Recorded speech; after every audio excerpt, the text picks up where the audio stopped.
RKO, the infamous NWO, back with another video doing my WWE Monday Night Raw 3-hour special review of April the 23rd, I believe today is, of 2012, and the night got started off with everyone's favorite John Cena coming down. Supposed to be the contract signing, but Lesnar was not at the building, and then Edge came out, and then Edge gave a little pep talk to John Cena, saying how John Cena needs to win this match at Extreme Rules just this Sunday. Cena hasn't been acting like himself lately, and he needs to bring out the old John Cena back. Kind of like, the segment was kind of like back in 2001 when Vince said to Austin, "We need the old Stone Cold Steve Austin back." And then Cena did the thing where he looked back, walked to the back, said nothing, and that was it. Pretty much it. And then, yeah, Edge was there. Random. So that was the beginning of Raw. Then we got a match between Chris Jericho and Kofi Kingston, a match that they've been doing on live house shows for the past couple of months, and I actually saw this match live at a house show that I went to, and it was pretty much somewhat the exact same format, because the last 5 minutes of the match, I believe, were the exact same format as the one I saw at the ending, where Jericho got Kofi in the Lion Tamer, he rolled out, Kofi goes to the top rope, Jericho with the Code Breaker, and then the Lion Tamer to finish the match, and then held it on after the Kofi tapped out and the bell was rung. Hold on, I gotta. My eye is killing me. Okay, cool, we got this. And Jericho said he had a surprise for Punk, and then we go to the back, and then Jericho had a basket of alcohol for CM Punk, which he later gave to Josh Matthews as a Kwanzaa present, I believe. Whatever. Next up we have John Laurinaitis. Okay, that was useless. I don't know why they put that. Oh yeah, Lord Tensai versus R-Truth. So yep, Lord Tensai faces Cena the week before in the main event. Now he's facing R-Truth. I don't know why they couldn't do the opposite, but whatever. Or not do it at all by him beating Cena, but okay.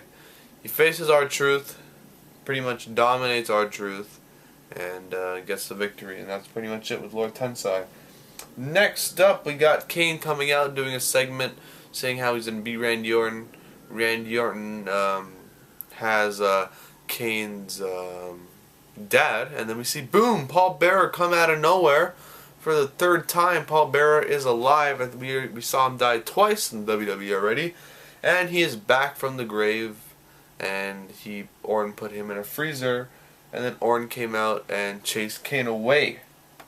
So yep, Falls Count Anywhere match at Extreme Rules this Sunday. Next matchup, which was announced, Cody Rhodes and Big Show for Extreme Rules. So there was a tag team match between Cody Rhodes and the great Cody Rhodes and Alberto Del Rio versus Big Show and the Great Khali. And the Great Khali and the Big Show ended up getting the victory over Rhodes and Del Rio.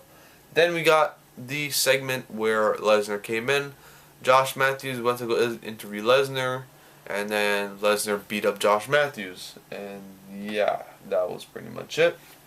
Then we got the Divas match between, what was it, Bella Twin? Nikki Bella versus Beth Phoenix for the Divas Championship, and it was said that, well, this was on just a random fact on news sites, that if Beth Phoenix held the title till May 1st, she would be the longest reigning champion, tied for the longest reigning Divas champion next to Maurice, which was not the case because Nikki Bella broke that streak tonight, winning the Divas championship after Eve came out and announcing it would be a Lumberjill match, and that's what happened. So yes, Beth Phoenix is not your women's champion, and Nikki Bella is.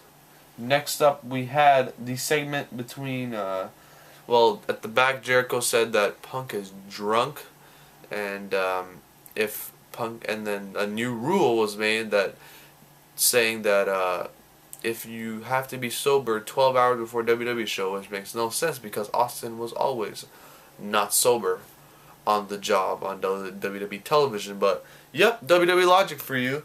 So they had the segment where if Punk couldn't pass the saying the alphabet backwards and walking in a straight line, he will be stripped of his WWE Championship, and Jericho would become the new WWE Champion, which is not the case because Punk fooled us all and was sober all along, which was a pretty funny segment actually.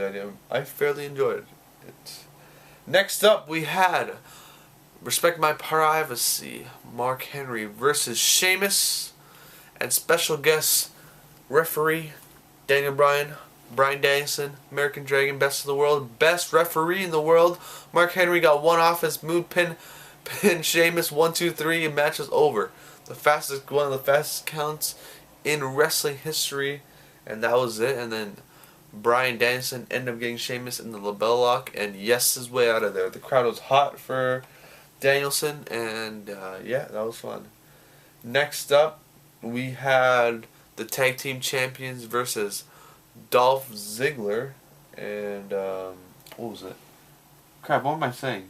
Yeah, Santino Marella and Zack Ryder, and Santino Marella actually pinned the tag team champion, but it was a non-title match, and this match was whatever.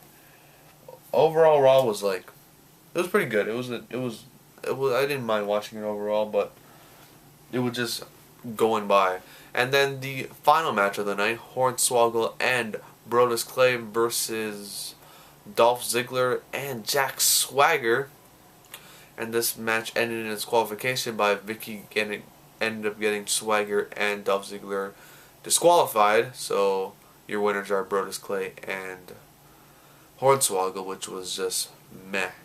And then the final segment of the night, we had the contract signing between Brock Lesnar and John Cena, and this was ended up being the most boring segment of the night. Yes, out of all the segments of the 3-hour show, the last segment was the most boring because it made Lesnar talk, and Lesnar did a whole bunch of botches and whatnot, but Cena ended up coming out. Well, actually, Lesnar ended up demanding a bunch of stuff, which he got, renaming the show Raw featuring Brock Lesnar, which was why, okay, and being flown anywhere with the Vince's private jet.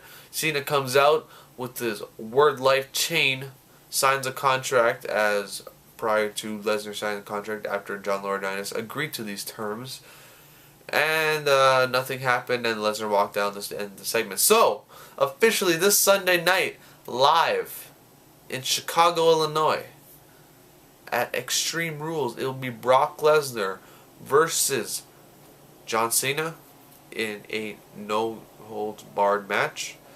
We have the Falls Count Anywhere match between Kane and Randy Orton. We have Sheamus versus Bryan Danielson, 2 out of 3 falls match. We got CM Punk versus Chris Jericho for the WWE Championship in a Chicago street fight. What else we got? We got Santino. No, we have Big Show versus Cody Rhodes for the Intercontinental Championship. I don't know the other matches. Oh, right, and it was announced on a pre-show match, Santino Marella will defend his United States Championship against The Miz. So yes, The Miz goes from WWE Champion going into the Extreme Rules last year, WWE Champion in the main event, facing Cena and Morrison in a cage match, to the pre-show as the challenger facing Santino Marella for the United States Championship. So way to go, Miz, for your epic decline within 1 year in the company. So congratulations to Miz. And for those who don't know, I actually planned a trip to Chicago, Illinois 3 months ago, mid of January, I believe, and when I found out Extreme Rules was going to be there, I kind of planned it so I would be going there while this pay-per-view was happening. So I ended up snagging a ticket to Extreme Rules about 3 months ago, and for those who don't know, I will be sitting there live in attendance. Section 4, which is camera side, row 4, seat 21, which will be on your left hand side of the screen, so look out for me on the pay-per-view. And yep. So section 4, which is camera side, row 4, and section seat 21, which will be on the left hand side. So yep, that is that for you. I'll be previewing all the matches for Extreme Rules within the week, with exclusive in-depth between the Lesnar and Cena match and my full thoughts, and the full entire card in another video. So those 2 videos will be up by Friday max. And that is my Raw review. Good Raw overall. It was pretty decent to watch through, but the last segment just killed it. But the vignettes that they played throughout Raw, which were Lesnar, were pretty good actually. And there was one segment which I believe that grabbed 50,000 buys for that pay-per-view. But by the end of the segment, they lost a bunch of people with Lesnar talking. Lesnar should not be in the mic. But that, I will digress, and that is the end of my review.